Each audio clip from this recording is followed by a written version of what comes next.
ہر روز صحیح البخاری کی ایک حدیث۔ آج حدیث number 2۔ Please subscribe the channel. ام المؤمنین حضرت عائشہ رضی اللہ عنہا سے روایت ہے کہ حارث بن ہشام رضی اللہ عنہ نے اللہ کے رسول صلی اللہ علیہ وسلم سے سوال کیا تھا کہ یا رسول اللہ، آپ پر وحی کیسے نازل ہوتی ہے؟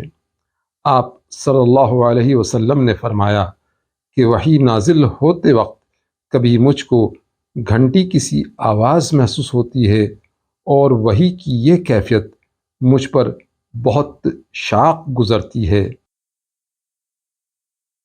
جب یہ کیفیت ختم ہوتی ہے تو میرے دل و دماغ پر اس یعنی فرشتے کے ذریعے نازل شدہ وحی محفوظ ہو جاتی ہے، اور کسی وقت ایسا ہوتا ہے کہ فرشتہ بے شکل انسان میرے پاس آتا ہے اور مجھ سے کلام کرتا ہے، اور میں اس کا کہا ہوا یاد رکھ لیتا ہوں۔